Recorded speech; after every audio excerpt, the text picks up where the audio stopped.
Bienvenidos a otro video de Vector Mirror, el canal donde hablamos sobre el mundo de la tecnología, hardware, software y videojuegos de una manera sencilla y con una pizca de informalidad.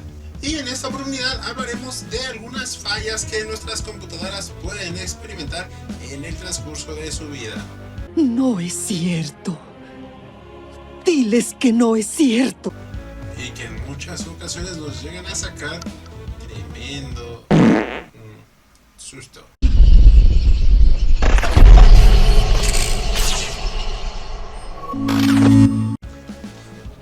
Pantallazos azules. Este es el más común de los fallos y prácticamente todos hemos experimentado al menos en alguna ocasión.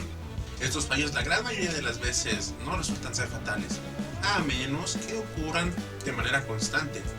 Y esto nos indicaría que hay dos posibles causas. Número 1, por software.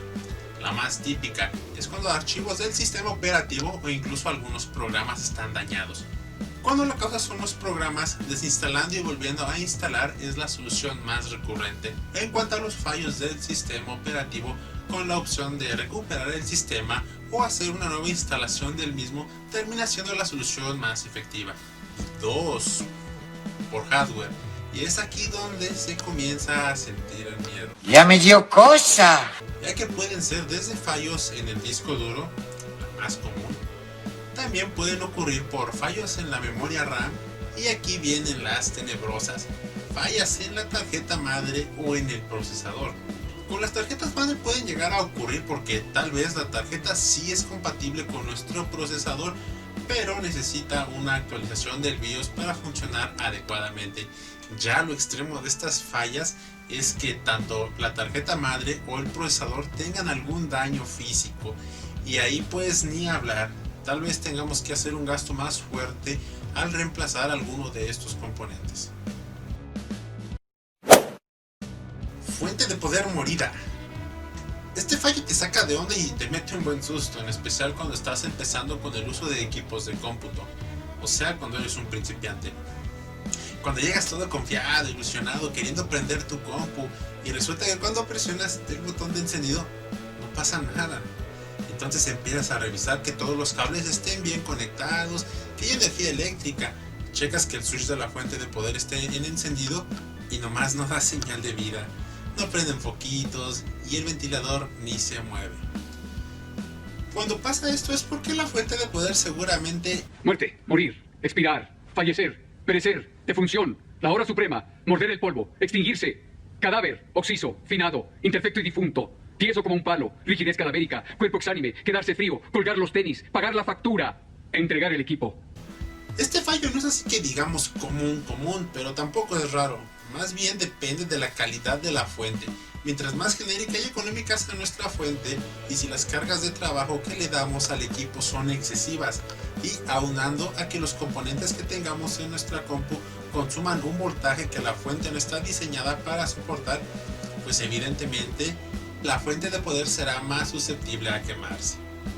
Esto puede pasar de un simple susto, donde la solución más común y sencilla es cambiar la fuente de poder, hasta sacarnos un sustote tremendo cuando por motivos de una falla en la fuente de poder, en casos extremos, podemos llegar incluso a perder otros componentes de nuestra compu, como discos duros, tarjeta madre, procesador.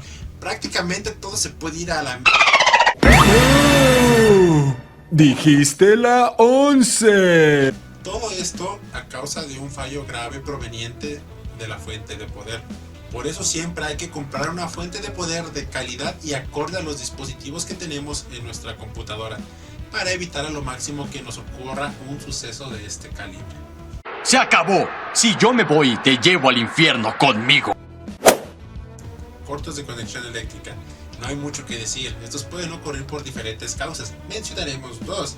El primero, al momento de hacer una mala conexión de los cables del panel frontal, ya sea cuando estamos armando una computadora por primera vez o cuando le estamos dando mantenimiento. Por distracción se puede llegar a conectar los cables de los pines de manera incorrecta, el positivo en el negativo y el negativo en el positivo. Esto lo que ocasiona es que al encender la computadora se genere un cortocircuito y ¡mocos! Se puede llegar a quemar la computadora. Si te llega a pasar esto, lo que debes de hacer de inmediato es cortar el paso de la energía eléctrica, apagando el switch de la fuente de poder o desconectar el cable de alimentación. Afortunadamente los actuales componentes son más resistentes de lo que eran antes, así que si actuamos al momento puede que todo se quede en un susto. Ya si el infortunio es nuestro compañero constante, puede que más de un componente, llámese disco duro, memoria RAM, CPU, GPU, hasta el pobre ventilador terminen muriendo. Y eso sí que nos provocaría un sustísimo. Estas fallas también suelen ocurrir mayormente por negligencia propia, cuando en un solo enchufe conectamos un montón de cosas que casi parece que tenemos una telaraña. Ayuda mucho el tener un control apropiado de los dispositivos que conectamos a nuestras tomacorrientes. Además, contar con un no break o algún regulador o supresor de picos nos darán más seguridad para evitar este tipo de eventos catastróficos. Cortos en la tarjeta madre. Algo parecido al anterior, pero que ocurre con la tarjeta madre es cuando en esta hay cortocircuitos. Bueno, eso también nos provoca. Estos fallos ocurren cuando algunos componentes electrónicos de la tarjeta madre rebasan su capacidad y truenan, entran en corto. Estas fallas son más comunes en las tarjetas madre de laptop que en las de escritorio, pero no quiere decir que no lleguen a ocurrir. Por lo general, cuando esto pasa se debe a que alguno o varios transistores conocidos como MOSFET se han quemado. Lo que ocasiona esto es que no se puede encender el equipo de cómputo. ¿Pero vale la pena arreglar una tarjeta madre con estas fallas? No lo sé, tú dime. Depende. Si eres un técnico electrónico, obviamente es algo que vas a poder realizar conociendo bien los pros y los contras. Pero si eres un usuario común, sin esos conocimientos en electrónica, debes considerar que es un arriesgue el mandar a componer este tipo de fallos por los siguientes motivos. 1. No resulta ser económico. 2. Puede que al quedar arreglada no pase mucho tiempo y vuelva a ocurrir el mismo fallo. Y esta es la parte a considerar. Este tipo de reparación es talacha, o sea, es un injerto de piezas que son tomadas de otra tarjeta madre. Y he ahí el riesgo de la durabilidad de la reparación, ya que dependerá no solo de lo bueno que sea el técnico, sino que también dependerá del tipo de vida o desgaste que haya llevado la pieza que se va a colocar. Así que ya la decisión es meramente personal si se considera conveniente o no pagar por este tipo de reparación. Pero ¿cómo saber si realmente es la tarjeta madre la que está muerta y no la fuente de poder? Podemos darnos color haciendo la siguiente prueba. Conectamos y encendemos el switch de nuestra fuente de poder. Requerimos un cable DuPont, de esos que se utilizan para las protoboard, o algún pasador o pedazo de alambre, utilizando el conector de 24 pines de la fuente de poder, y con el cable o pasador haremos un puente entre el cuarto y el quinto pin. Los distinguiremos porque por lo general son un cable de color verde y uno negro. Si nuestra fuente está funcional al hacer esta prueba, veremos que el ventilador de la fuente comienza a funcionar, y con esto descartamos el fallo en la fuente.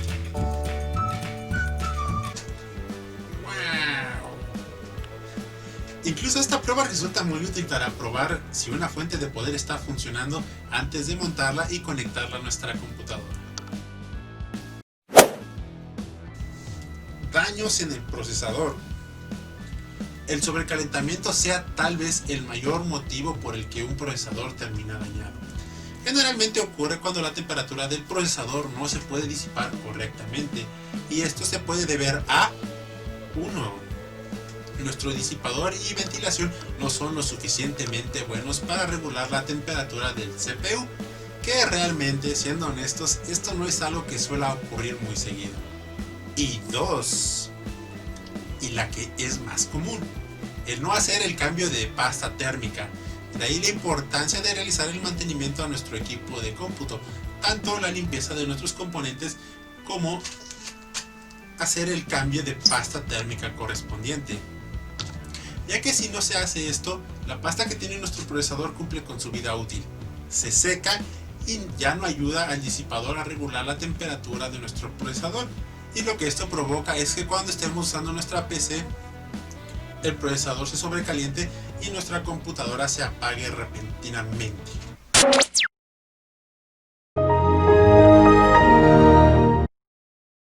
se mencionó, los componentes ahora son más resistentes. Se protegen a sí mismos cuando rebasan sus límites, pero esto no siempre es garantía de que en algún momento no se vayan a descomponer, y para qué jugarle al vivo. Otra cosa de muerte en el procesador también se debe al overclocking, que tiene que ver también con el sobrecalentamiento, pero aquí es de una manera totalmente inducida. El overclocking es una de las causas que provocan fallos en el procesador si no se tiene el cuidado ni las medidas necesarias para esta actividad, ya que se lleva al límite de sus capacidades a los procesadores y se calientan de sobremanera, y es ahí donde pueden llegar a chupar faros. Claro está que el overclocking no es una actividad que todos realicen, no es algo con lo que todos despierten y digan, ¿sabes qué? Amanecí con ganas de hacer overclocking mañanero. Pero sin el cuidado necesario, el procesador fácilmente se puede dañar por esta actividad. Lo doloroso cuando nuestro procesador muere es cuando es un procesador que su precio no es nada económico, y más cuando aún no se ha logrado desquitar lo que se invirtió en él. ¡Ay, no me duele! ¡Me quema! ¡Me lastima! Otra manera de que el procesador muera es cuando hay daño físico en los pines, ya sea que se doblen o se rompan, pero para eso sí se necesita ser un completo destroyer con manos de estómago. Y por último, tal vez en muchos casos el más doloroso, la pérdida de información.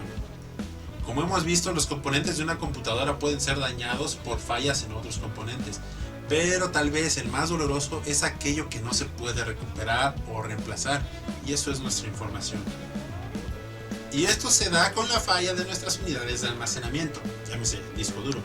Cuando este falla o está parcialmente dañado, todavía hay esperanzas de recuperar esa información, haciendo una recuperación de datos desde una sencilla a una más intensa, siempre y cuando nuestra unidad de almacenamiento pueda ser reconocida. Hay esperanzas. Lo doloroso es cuando nuestro disco duro es pérdida total. Y si no hicimos un backup, Hola, señor Francis. bueno, respaldo de los archivos que consideramos importantes, pues ya va a ir el asunto. Por eso la importancia de hacer copias de seguridad de nuestros archivos, ya sean en un USB, otros discos, o usar un servicio de nube, o irle a la segura haciendo una copia de respaldo tanto en una unidad de almacenamiento como en la nube. Pensar correcto es lo que hago. Tristemente, este hábito se tiende a poner más en práctica después de haber pasado por una experiencia de este tipo en carne propia. Usted no aprende, ¿verdad? Y hasta aquí le paramos por el momento. ¿Les ha ocurrido alguna vez alguno de estos fallos? Compártelo en la cajita de comentarios. Si quieres disfrutar de más contenido Made Vector Mirror, porfa suscríbete y activa las notificaciones para que el Mr. YouTube te avise cuando subamos nuevo contenido. Comentando y likeando nos ayudas un buen. También checa nuestras redes sociales y nos guachamos para la otra. ¡Bye!